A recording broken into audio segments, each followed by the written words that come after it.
Good afternoon. This is Houston Matters Special Edition. I'm Ernie Manous. A lot of us went to bed last night with a huge sense of relief. Hurricane Laura was not going to hit our area.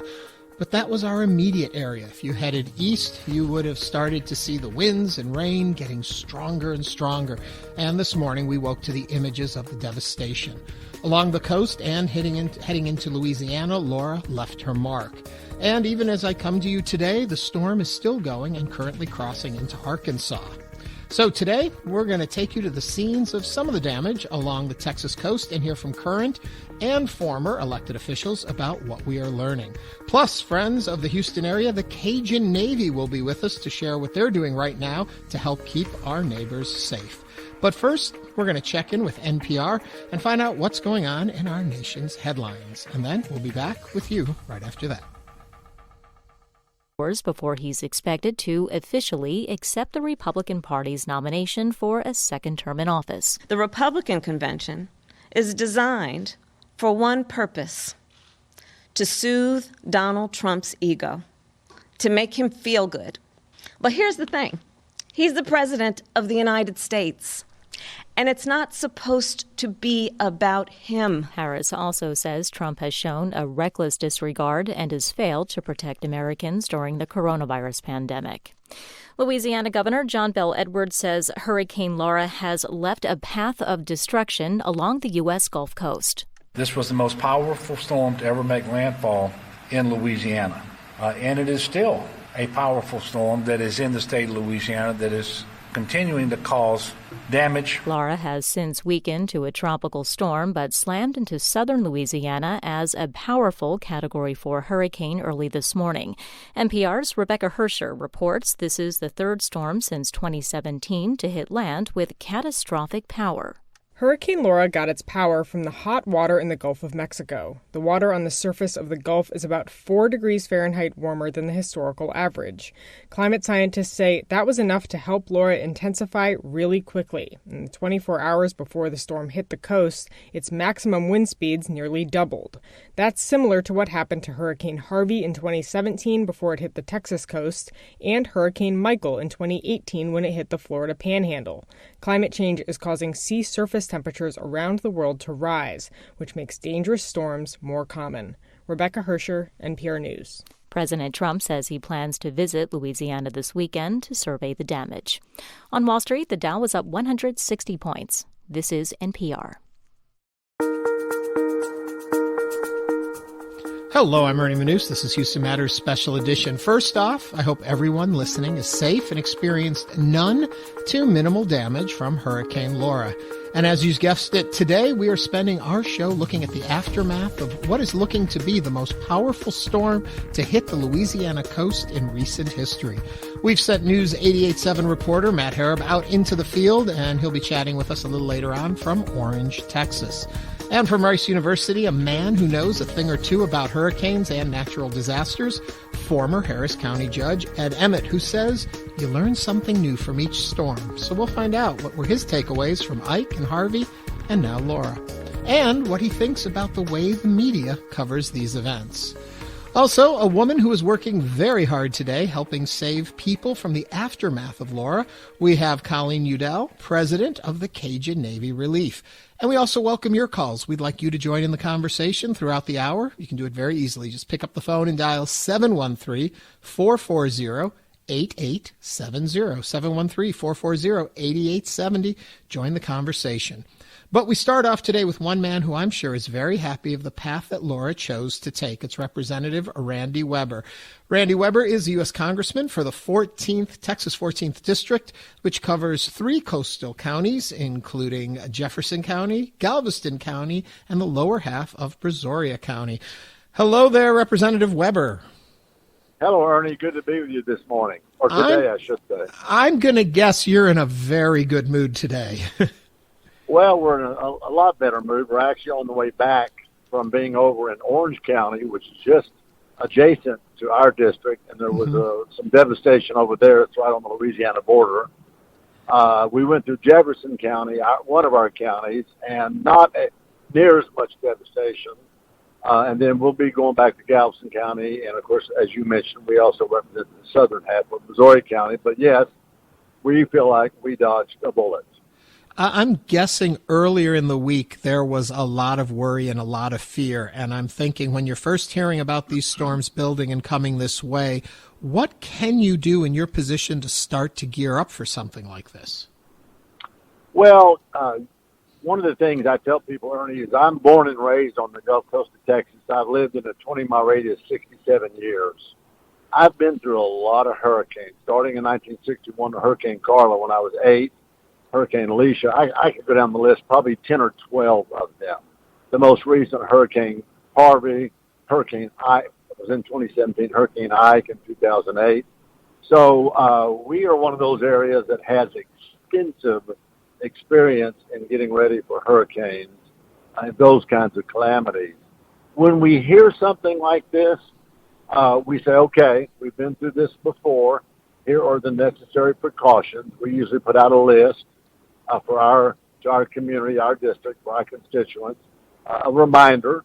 Now, some of the things have changed in that, with all the social media that's gotten really taken foothold and so prevalent in the last, choose a number, 6, 8, 10 years. Mm-hmm. We're able to communicate better. Cities are, city councils are, counties, county commissioners' courts are, the governor of the state. In our office, of course, the congressional office. So we pretty much communicate, stay in touch with our entire constituency throughout that process. And I don't know that fear is as much of a word as it used to be when it comes to, what to do over hurricanes. People get concerned. They want to make the right decisions, and they depend on the agencies I just mentioned to put out information to help them make that decision. I do want to say when we talk about this, and the relief that I say that you should be feeling is not to then downplay the damage that has occurred. I'm looking at it from the fact of how powerful a storm it was, and at one point we thought we were going to get hit really hard with it. That's not to downplay what people are experiencing. What are you seeing in your district? Where is the damage, and what's the level of it? Well, and I appreciate you saying that. No, in no way would we want to downplay that because it is serious. We were in a press conference with Governor Abbott over in Orange County, which is actually Dr. Brian Babin's district. But as I said earlier, it's adjacent to mine. FEMA representatives were there, Texas Department of Emergency Management representatives were there, state reps, county officials. So we're all in this together. As I said, we've grown up on the Gulf Coast, and we help each other out no matter whose county, whose district. And that goes true to Louisiana, too. They helped us during Hurricane Harvey and prior hurricanes, and we helped them. But in my particular district, 14, the three counties, the West County, Southwest County, if you will, is Brazoria County, and then the center county is Galveston County, and then the eastern county is Jefferson County. Some trees, minor trees down on the east side of Jefferson County because Hurricane Laura wasn't that wide as some of the other hurricanes, I think somebody noted earlier. Mm-hmm. And so a little damage there, some power outage there in Jefferson County, about 65, I think it's either 45 or 65,000 people in the county without power. And then you go over to Galveston County, just a handful in Galveston County, and just a handful in Brazoria County, because we really didn't get high winds as we anticipated. We really didn't get a lot of rain. In fact, Friendswood, Galveston County, where I live, we didn't get any rain. Mm-hmm. And so, thank God, I mean, the devastation, you're right, we breathed a sigh of relief, as I said, and this was a pretty common theme at the governor's press conference over in the city of Orange around noon today, and that is, yes, we dodged a bullet. Now, city of Orange and Orange County had the most devastation I've seen traveling back and forth between the two districts. But my district had very minimal damage to speak of.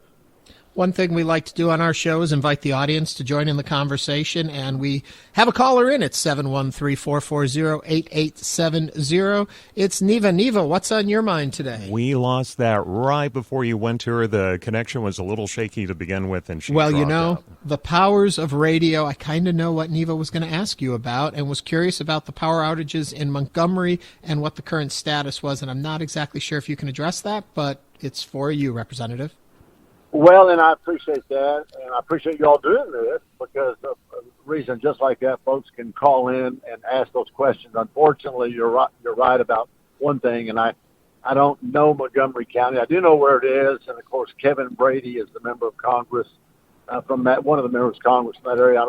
He may have all of Montgomery County, so I'm not familiar with Montgomery County. And yes, Laura, one thing Laura did do was go up through East Texas and wreak a lot of havoc north of our district, Dr. Brian Babin's district, where they had tall pine trees, and those pine trees, of course, when they're what we call the deep or the East Piney Woods, Texas pine curtain, if you will, and those are tall, and of course, when they go down, they tend to take out, if they're around power lines, they're going to take power lines down with them. So I wouldn't be surprised if Montgomery County had some of the same. I just don't know the extent, or the numbers involved there. In the power outage that you know about in your district, how soon should folks expect to start seeing power back on? Is most of it coming back already? How bad is the damage? We haven't gotten the reports yet, but just a little bit of information on our journey this morning. We left Friendswood, Galveston County, about 10 and headed for the city of Orange, which is over by the Louisiana border, about a 120-mile drive.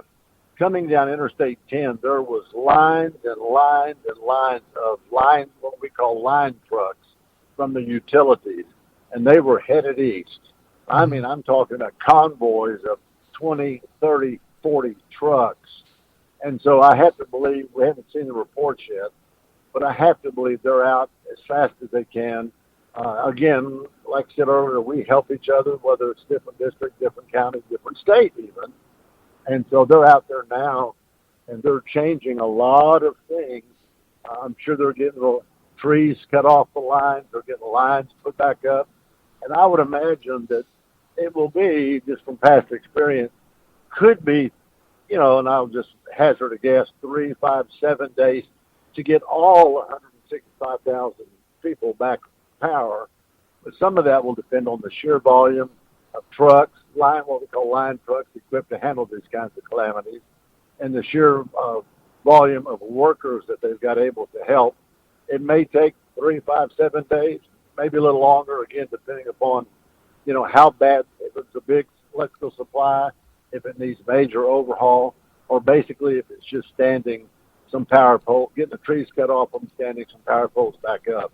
Mm-hmm. But I am very confident that the response has been great. And I will tell you, Ernie, that as I said, I've been doing this. 1961 Hurricane Carla was my first hurricane. I was 8 years old. Been doing this a long time, paying attention a long time in Congress, almost 8 years now. Texas legislature, 4 years. So that's 12 years. I have never seen this kind of coordinated response that we've got in the last two or three times. State of Texas has done a phenomenal job. County judges, the cities and their mayors have done great work. So we're getting better at it, and I'm very confident that we'll come back from this as quickly as possible. It was a question I was going to ask you about the coordination of this time. It seemed like everyone was talking to each other.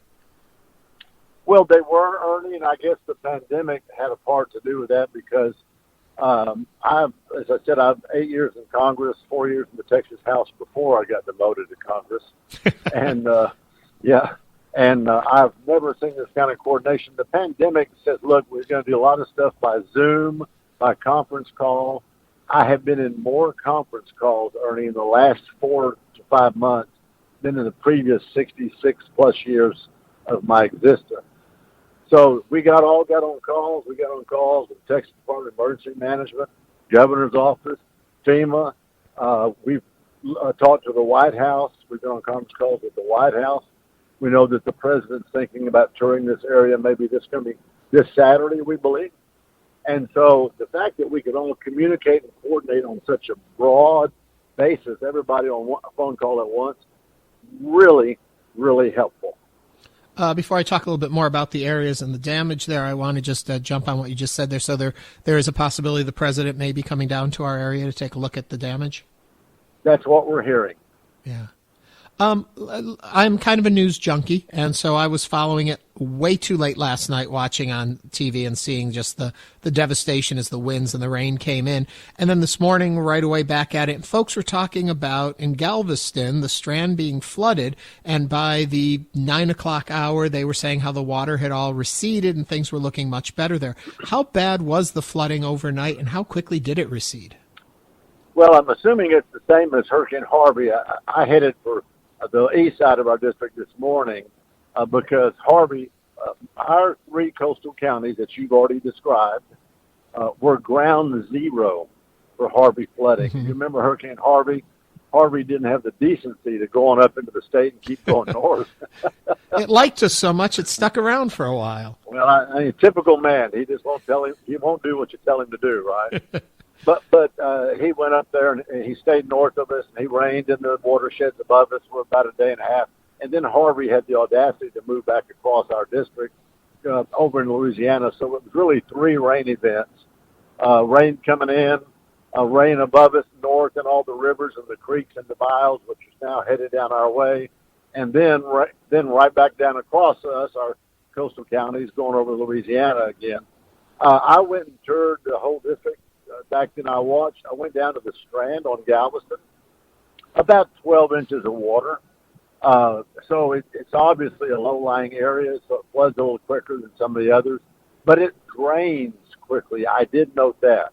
Mm-hmm. I drive a 4-wheel drive Ford 1-ton truck, sits up about knee high, and I can go through water that, cars wouldn't dream of trying to go through. And so I toured the whole district. Same today, I'm driving my truck, but there's not as much flooding. That was one thing that we were grateful for.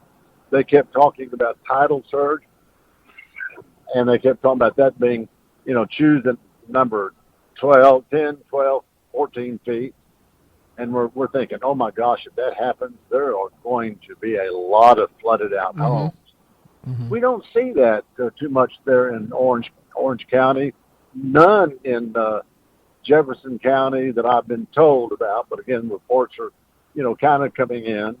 None in Galveston County, other than the Strand flooding, and then, of course, emptying very quickly. Right. And then none in Brazoria County. So right now, thank the good Lord, we don't have a lot of flooding in our area. I'm kind of curious because always when we talk about storms in this area, you've got to imagine those pictures of Bolivar just being decimated when the water went across there. And I wonder to myself, since those storms and because the water drained so quickly in Galveston this morning, have there been infrastructure updates that are aiding in this, or were we just fortunate? Well, both. You're absolutely right on both accounts. We were fortunate. Like I said earlier, we dodged a bullet, and that was pretty much a lot of the comments from most of the officials in the press conference earlier today with Governor Abbott. But they've made some infrastructure changes. My bride of almost 44 years, be 44 November the 6th, I grew up over in Jefferson County, a little town called Nederland, and she used to go to Crystal Beach on the weekends when she was in high school, her family did. And they're very, very familiar with the Bolivar Peninsula. Of course, since getting elected to Congress and representing that area, I, too, have become very, very familiar with it. They've done some road repair in there. They've done some on Highway 70 or 87, they're going across there. Now, to be fair, there's more work to be done. I think you would recognize, I heard talk about Ed Emmett earlier, I think, in part of the lead-up to discussion with him. You're beginning to hear discussion between Harris County, Galveston County, just all the neighboring counties that say, look, it is time for us to have a regional drainage program and plan. And so I think you're going to see more talk about that, more coming to fruition. And I don't know if you're familiar with the term dike. Yep, we'll be talking with the judge about that in just a little bit. Coastal barrier protection. Yeah. Of course, they named it after Hurricane Ike, basically. As a member of the Transportation Infrastructure Committee, I've been over to the Netherlands with the committee here a couple years back, or maybe 3 now, to look at the Netherlands, because you may be aware that, if I've got the percentage right, 60% of their land is below sea level, and they actually literally hold the sea back. Right. And so there's this mechanism over there, I forget what they call floodgates or whatever, that we went over there and looked at, got a chance to see it up close in person. And thinking, well, if the Netherlands can do that, why can't Americans do that? And not just Texans. Americans. Why can't Texans do it? We can most definitely do it. I want to thank you, Congressman, for taking the time to talk with us today on what must be a very busy day for you going through your district. And I hope you'll come back and join us another time and we can talk about happier things. How about that? Be glad to do that, Ernie. Thanks for having us on. Representative Randy Weber, U.S. Congressman, representing Texas' 14th District, whose counties include Jefferson County, Galveston County, and parts of Brazoria County. We're going to take a quick break right now. When we come back, we're going to visit with the Cajun Navy. They're going to be here, tell us what they're experiencing and what they're doing over in Louisiana. And also, we're inviting your calls, 713-440-8870. This is Houston Matters Special Edition. I'm Ernie Manous. We'll be right back.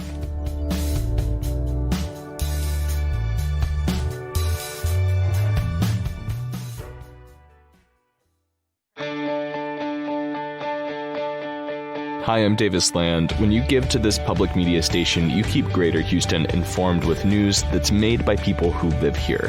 If you care about this station having deeply reported local journalism, we're asking that you help sustain this work. Respond to our letter, go online, or call 888-909-0887 to make your donation before the fiscal year ends on August 31st. Thank you. The Republican National Convention was this week with a surprisingly diverse presentation. They told all kinds of lies, not just white ones. I'm Peter Sagal. Join us as we provide the audience response they sadly lack, and talk to SNL star Cecily Strong about how excited she is to play Melania for 4 more years. Join us for the news quiz from NPR. That's Wait, Don't Tell Me, Saturday morning at 10, and an encore Sunday morning at 10 on News 88.7. Support comes from Imprint, announcing the 40th anniversary Margaret Root Brown reading series featuring Marilyn Robinson, Julia Alvarez, Nick Hornby, Viet Thanh Nguyen, Jericho Brown, and others. Season tickets and info at imprinthouston.org. Tonight on Houston Public Media TV 8, it's the final night of the Republican National Convention. Judy Woodruff and the PBS NewsHour team present live coverage with the latest updates and analysis. Tonight beginning at 7 on Houston Public Media TV 8. You're listening to Houston Matters Special Edition. I'm Ernie Manous. As we mentioned, there are a lot of people very busy today out there helping, cleaning up, doing things. One group that's out there are very familiar to those of us who live in this area because they came and helped us out too. It is the Cajun Navy, and we happen to have Colleen Udell, who's the president of Cajun Navy Relief, with us right now. Colleen, thank you so much for taking time to chat with us today. Thank you so much for having me. I can just imagine you're very busy, so I won't keep you too long. But what I do want to ask is, what are you seeing? First of all, where are you located and what are you seeing there? I'm currently in Lake Charles, Louisiana, and what I'm seeing is just pure devastation. There are down power lines, roofs torn off of buildings, windows blown out, trees through houses, twisted trees. It is just terrible. There's debris everywhere. I know earlier on they were saying that there was only one casualty so far, but that was early in the morning. Have we heard anything more? Is there a lot of loss of life, or are things looking okay? I have not heard anything about can't really comment on that. Yep, no, that's fine. I know you folks are there for a very specific purpose in what you're doing. For folks who maybe have heard the name Cajun Navy but don't really know who you are or what you do, can you tell us a little bit about your group? We are a group of volunteers. None of us are paid. What originated as, boat owners in the South that started helping with Hurricane Katrina when New Orleans flooded. Then Baton Rouge is when we were, with the floods in 2016, is actually when we were more formally founded. And we have been helping during flooding situations such as Hurricane Harvey, Tropical Storm Imelda, Hurricane Florence. We've been all over the United States helping, rescue individuals from floods. But the other thing that we do is we do also do debris cleanup, where we have gone to places that were affected by Hurricane Michael. We've responded to tornadoes in Mississippi and in Texas, just helping to clear debris, which is what we're doing here in Lake Charles, is clearing debris. Have you heard from down further south from where you're at and what they're seeing and finding? Because that's where the brunt of the storm first came in. I realize Lake Charles got hit very hard, but even at the coast, it was much stronger. Do you have any word? One of our volunteers did tell me that there is nothing left, and that is just sheer devastation to hear. We have not been able to access the area very easily due to the severity of it. It's kind of hard, and it's important that we have this discussion simply because we here in Houston are sitting here mostly breathing a sigh of relief because the storm didn't come our way. But you have to realize just a handful of miles away, the devastation is catastrophic. Yes, I can imagine because Hurricane Harvey, same weekend, 3 years ago, Hurricane Harvey destroyed everything. So we heard a lot of individuals that were worried about what was coming in, and just, is this going to be another Harvey? Is this going to be another Rita? It's actually been compared to Hurricane Rita by several individuals. They're like same path, same as like everything. So it's just heartbreaking to hear these stories. I'm kind of curious how you folks gear up for something like this. I mean, we had heard the news that this storm was coming, but in reality, this was a very quick storm, and it came together very fast, ultimately. How did you guys prep for it? How ready were you for this? So when we first see that there are storms, the potential for storms in the Gulf, we start having, we start talking about what's going on. We are doing nightly briefings on, checking in on a app called Zello. We do that at 2100, and we call it the 2100 check-in. And we do go out to the National Hurricane Center's website and check to see, are there any areas of interest?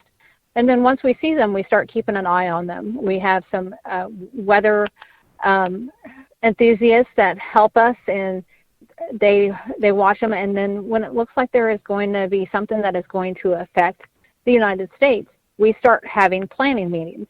And we're far enough out in our planning meetings that there's a chance that we may not even have to deploy. So we do the planning meetings, we start onboarding the volunteers, and we let them know. I was like, hey, here's what's going on. It may or may not come in. We may do nothing. It just really depends on what happens. Mm-hmm. How many volunteers do you have deployed right now in the area? Do you know? I do not know off the top of my head. I would say maybe 30, 40 volunteers. We are with a couple of partner organizations as well. And we have, it's not just one division. We actually have several different divisions of our very group, because we split all of our, we follow an incident command structure. So we have a division A, we'll have a division B. If we need a C, we'll go as far as that. And we split out into groups. So it is really hard to say what is in our the total number of volunteers that is in the area. And it's not just on the ground, our volunteers. We also have volunteers that are sitting at their homes on computers, looking, watching over us, using our various apps, pulling information in off of the website, because our rescue tickets, our supplies requests come in through there. We have a ton of volunteers that are out there helping us now, just be the support behind what's on the ground. And then our volunteer network is over 3,000 individuals that we can tap into at any time. I know there's a lot of talk in the news right now when we look at civilians mobilizing to come in a sense, aid or work in with law enforcement and things like that. As far as an organization like yours, how do you dovetail into government-built relief organizations and such? How does that all work?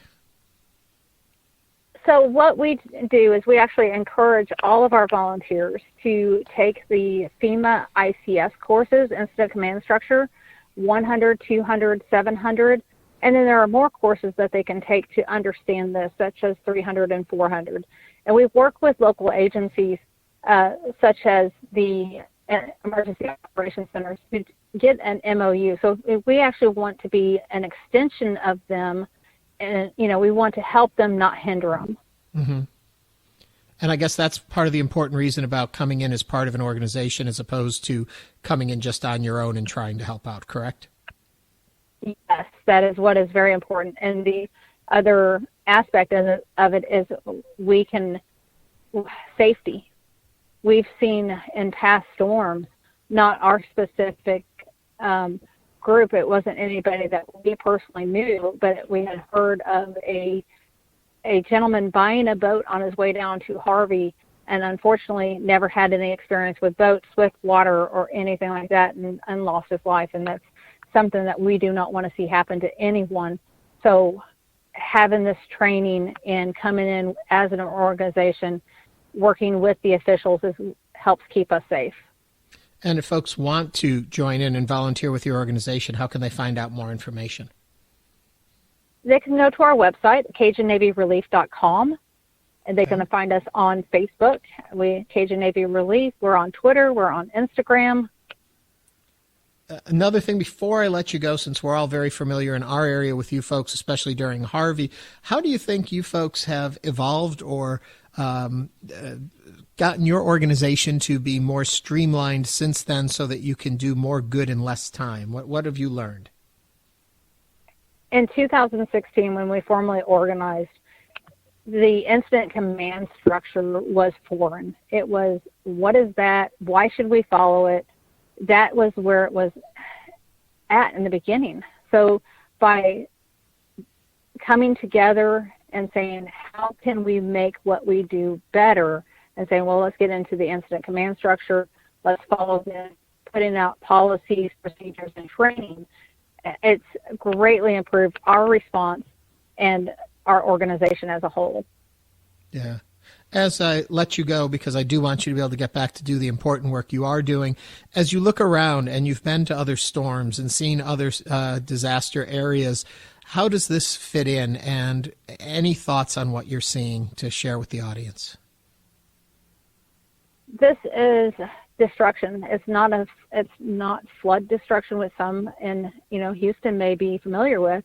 This is trees and debris and everything, but the bottom of it is people have lost their homes. People are affected by this. Anybody that's been in a disaster situation can relate in some way to losing everything. Mm-hmm. Well, I cannot thank you enough for the work you're doing, Colleen, for you and the Cajun Navy Relief. We're fortunate to have you out there doing good work and helping people through this. And again, to remind people, if they want to help or find out more about the organization, they can go to CajunNavyRelief.com. Colleen Udell, president of Cajun Navy Relief, thank you for taking the time to talk to us, and stay safe out there. We will. Thank you so much for having me. Thank you very much. We will continue the show in just a moment. Standing by, Judge Ed Emmett is here with us today. He's been through a lot of these storms, and he's learned a lot along the way. He's going to share those tips he's learned and maybe things we should be looking at for the future of how we can make sure our region and our area stays safe. We're also inviting your calls at 713-440-8870. And then a little later on in the show, Matt Harrop, he's out traveling the roads of Texas, and he'll be calling us in with a report. All that's coming up in just a moment. This is Houston Matters Special Edition. I'm Ernie Manous. We'll be right back.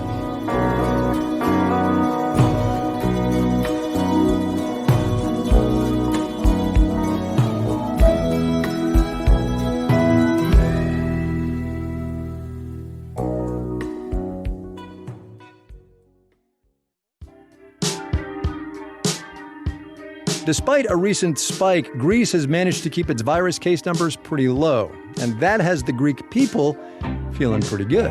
I think we trust the state a lot more than we used to. I'm Kai Rizdal. From debt crisis to COVID crisis, the story from Athens, next time on Marketplace. It's coming your way 6:30 this evening here on News 88.7. And right after that, on the next Fresh Air, a new strategy devised by epidemiologists and economists to defeat COVID-19 even before a vaccine is found. We talk with Alexis Madrigal about his latest article in The Atlantic and about his work as co-founder of the COVID-19 Tracking Project, which collects and publishes data from all 50 states about COVID testing and patient outcomes.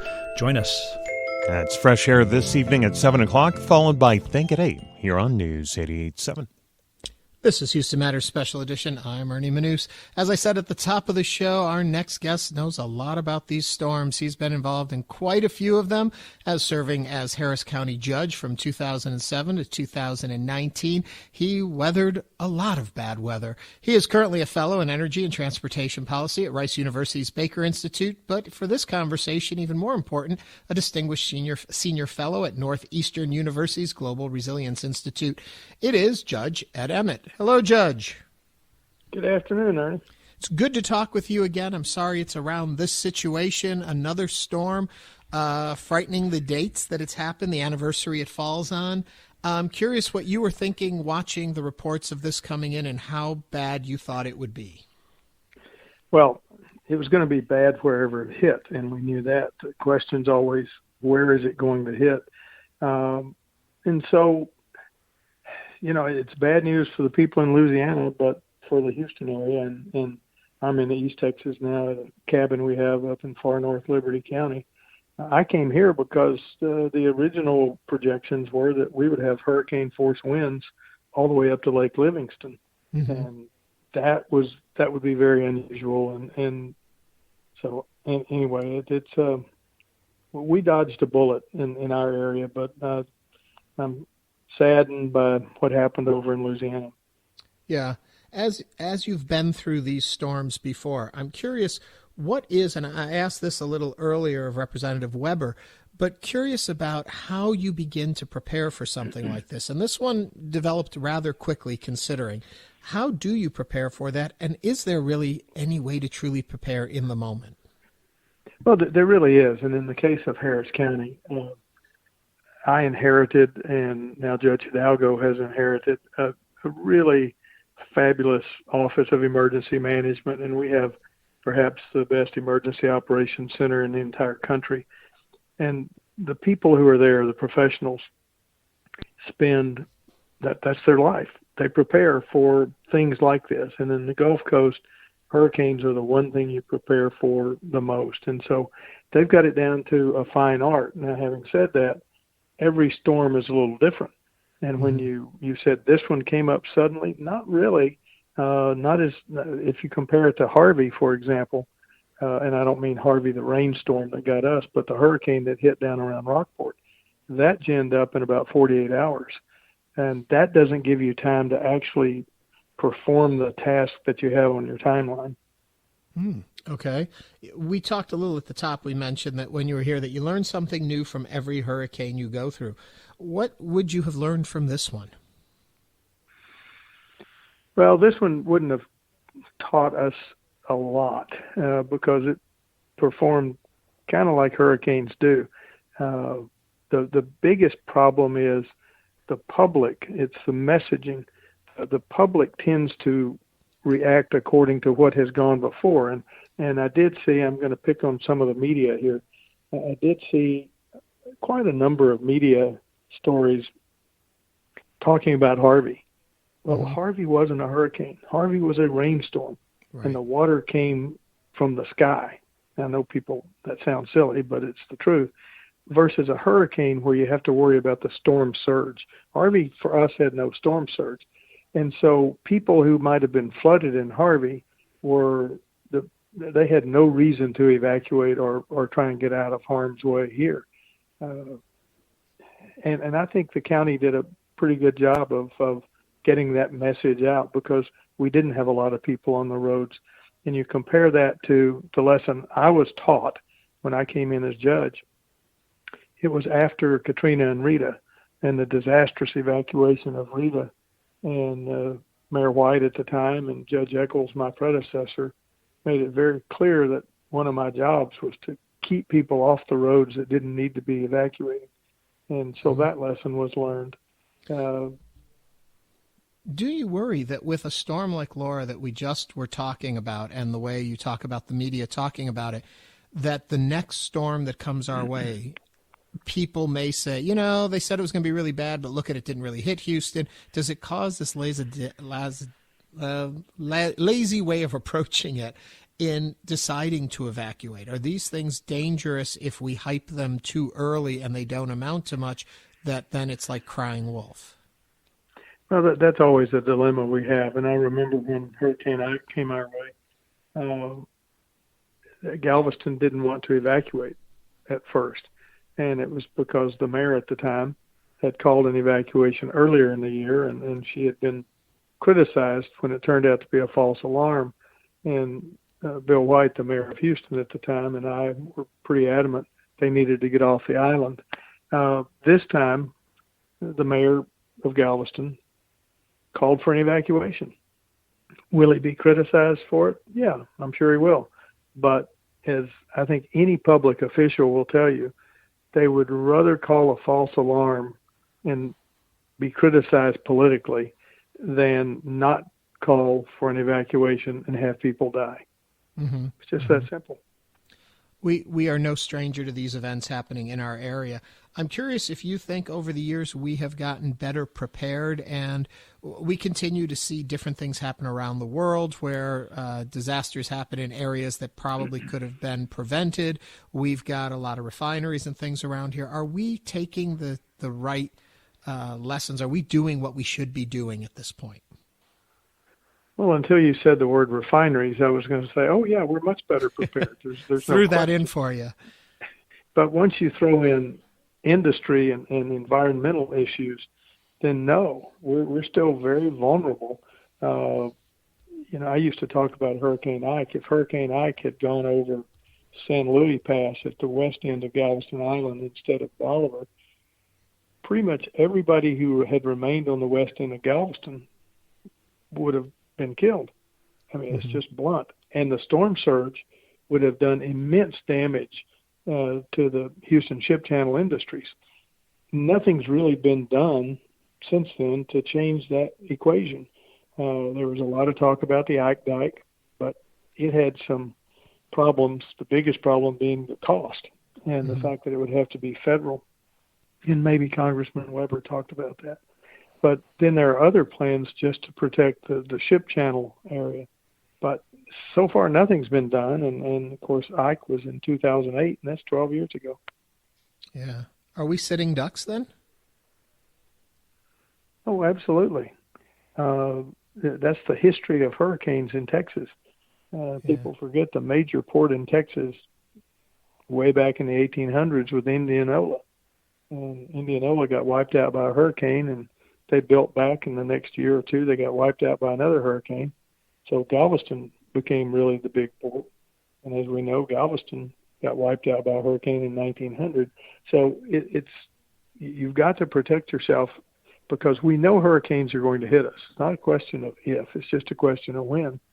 And what's the best way to protect? Now, a lot of the major industries have already done a good job of hardening their own infrastructure.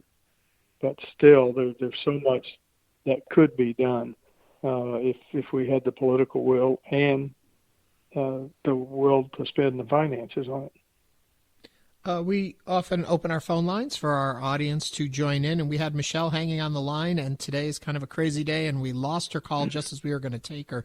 But she had a concern about low-income housing and where people should go for help now, since no one seems to be providing the services out there. Things have been very difficult. We've come through or in the middle still of the pandemic, and people don't know where to go. Where should people turn for help if they're in an affected area or just in general these days? One of the biggest problems the Houston area has is a dearth of low-income housing. A lot of it got damaged during Harvey and hasn't been replaced. And if you're talking about multifamily housing, that's one thing. But individual housing has been a real problem. And I'm not saying this to be critical of either the county or the city, but each of those entities got $1 billion for individual housing assistance to help out with those people who were damaged by Harvey. The county gave it back to the state and said, we can't do it, you do it. And the state's trying to take it back, the general land office. The city is taking them to court and said no. But in the meantime, the people who need their houses repaired aren't getting any relief. And my guess is they've moved on with their lives. But, this is a little bit of a long answer, I apologize, but we saw during Harvey, people who had to leave their housing and find temporary low-income housing couldn't find it. I mean, they had to go far, far away, and that meant their kids had to go to a different school, and the parents were far away from their jobs. And so that's just an ongoing issue, and it's not even related necessarily to hurricanes or disasters. That's just an issue that the Houston area is going to have to deal with sooner or later. Yeah. I do want to take you back over, talk a little bit about the Ike Dike and Galveston Bay Park. And it's funny, I think somewhere in the back of my mind, I remember you and I talking about the Ike Dike years ago. And it's still something we can talk about, but I don't think much has been done on it. Where are we with the Ike Dike, and how is that the same or different from Galveston Bay Park? Well, the Ike Dike, or the Army Corps of Engineers, has a project that's very similar to the Ike Dike. That's designed to be basically offshore and protect the entire shoreline, with gates at Bolivar Roads, the ship channel that goes between Galveston and the Bolivar Peninsula. People like to compare it to the Netherlands.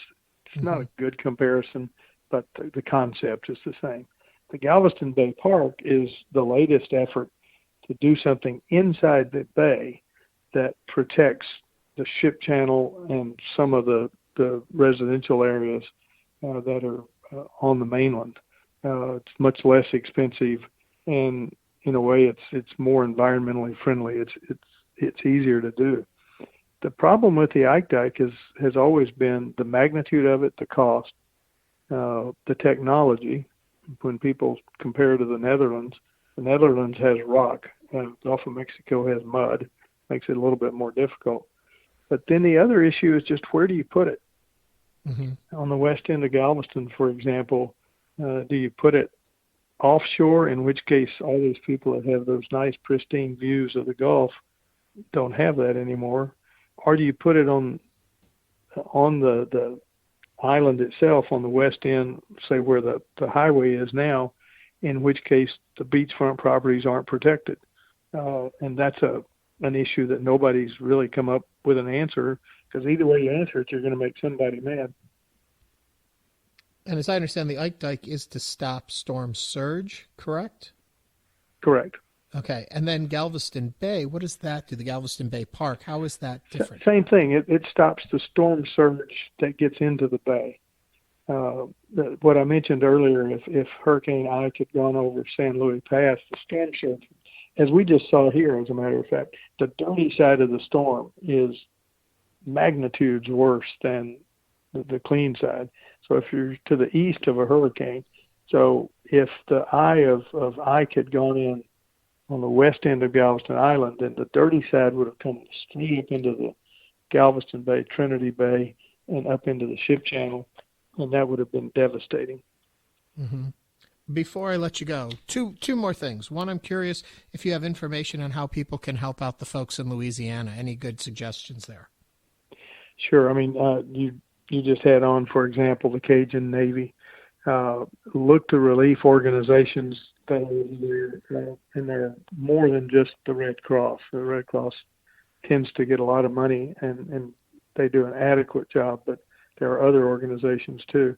And then there are groups like Team Rubicon, which is a veterans group that goes in and really helps restore people's property and lives. And so that's a good way to help also.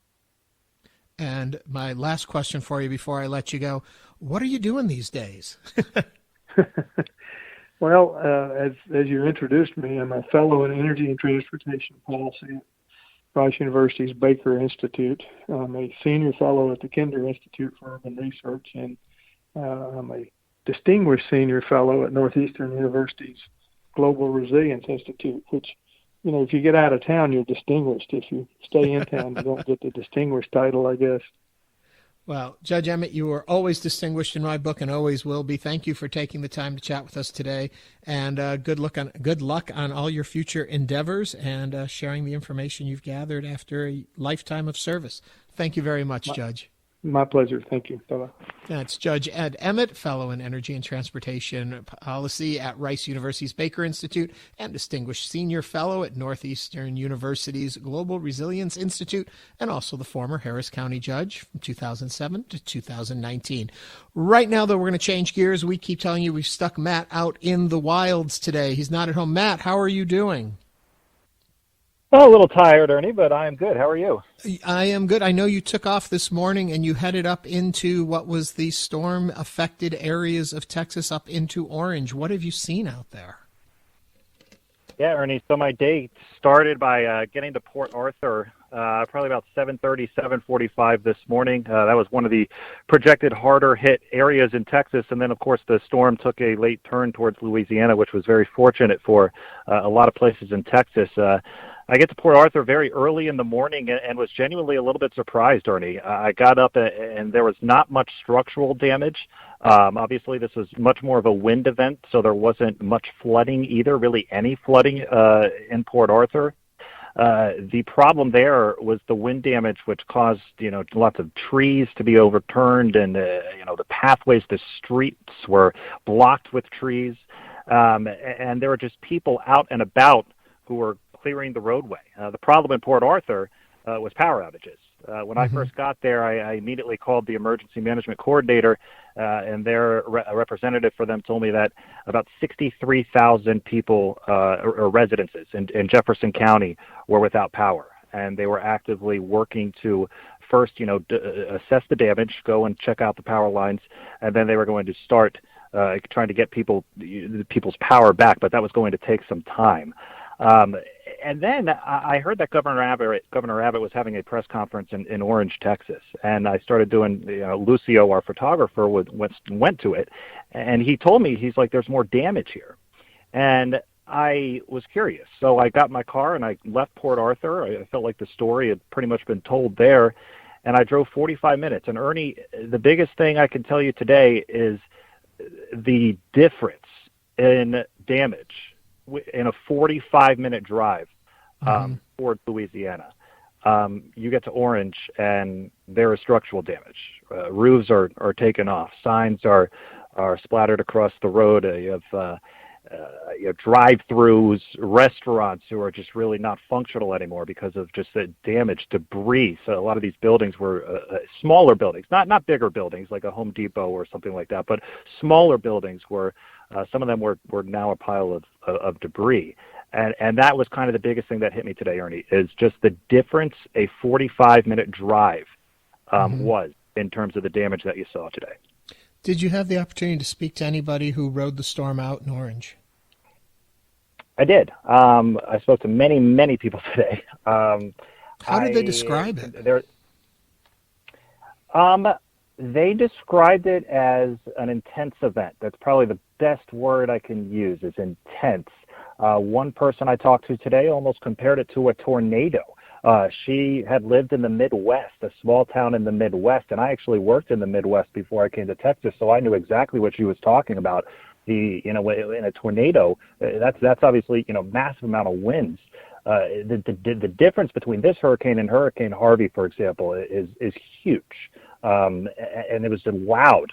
She just kept talking about how it was loud, but she had to stay there because of her pets. She had a lot of pets that she didn't want to abandon or do anything about. But the other thing that struck me, Ernie, is just talking to people today, specifically in Orange, is how ready they are for a situation like this, how prepared almost. I didn't get the feeling that there was obviously people are sad and upset if their property was damaged, but I got the feeling that they were like, okay, this happened, and now it's time to fix it, And so it was just kind of a motivating attitude. I went to a Home Depot, Ernie, and the line was out the door. But there were people who were just ready to fix the damage. And so I was, and really good, incredible acts of humanity, people helping other people. 2020 has been such a kind of a disappointing year in a lot of ways. And so in tragedy, you did see such great acts of kindness today too, specifically in Orange, and that was something that stuck out to me. Tell me if I'm not mistaken here when you talk about the difference between a tornado and a hurricane, and my recollection also coming from the Midwest is that a tornado is going to be intense, but it's going to pass through you. This storm takes a while to pass by. It goes on for hours. Is that the feeling that you got from the folks there? Yeah, I mean, it definitely did. It was longer than a tornado. When the person who I'm speaking of, compared it to a tornado, she was talking about the loudness, the intensity. It reminded her. She had, she clearly was having some flashbacks just to even make that comparison. And it's hard for us in Houston to really understand that because, we got lucky, But this storm, and you can only imagine, this is going on in Orange, Texas, Ernie. You can only imagine what happened in Lake Charles. Over in Louisiana there. So that was the comparison, the loudness. And also I believe that she told me that she hid. She went in, similar to what you do with a tornado. Not only do you sometimes in hurricanes you bunker down and wait it out. In tornadoes you have to hide because the structure might come down. So that's why she made that comparison. You talk about the acts of kindness and people watching out for their fellow brethren. I'm curious what you're seeing since we spend so much time on this show talking about the coronavirus. What's going on? Social distancing, mask wearing, is all of that kind of put on hold, or are people still abiding by it? People are abiding by it. Definitely, in a Home Depot. I actually have a story real quickly here, Ernie, for you regarding the coronavirus. There was I talked to a hotel owner, and he would not go on the record. I stuck out my recorder a couple times because what he was telling me was very interesting, but I couldn't get him to go on the record, so I'll just tell his story here real anonymously. I was asking him, about the damage and everything, and he had a smile on his face, kind of the whole time he was telling me about the damage, and he's not sure what he's going to do, and we started talking about just the year in general, and he's like, we had a spike in COVID, even here in Orange. And our business has been down, hotels specifically, as we know, nationwide, as hospitality industry has not done well. Here's a small business owner, a very small inn, not some big name hotel, who has struggled with business because of the coronavirus, and now his roof is off, and so I just kind of asked him, I said, what are you going to do? And he, again, Ernie, I can't stress this enough, how much this stuck out to me. He kind of smiled and chuckled, and he looked at me and he said, 2020, man. That's what he said, 2020, man. Wow. And so it really is, it's an incredibly unprecedented situation dealing with the pandemic and COVID-19, and I thought that person encapsulated it all. And Matt, thank you for encapsulating it. Matt Harrop from News 88.7. He joins us regularly. We will not be back tomorrow. We're putting you back to your regular programming, but we will be back on Monday as we launch our new show, Town Square, at 3 o'clock right here on News 88.7. The opinions expressed by the callers and guests on Houston Matters Special Edition are solely their own and do not necessarily reflect the views of the staff, management, or underwriters of Houston Public Media. These views are often generalized medical advice and should not be seen as a replacement for consulting with your own medical professional.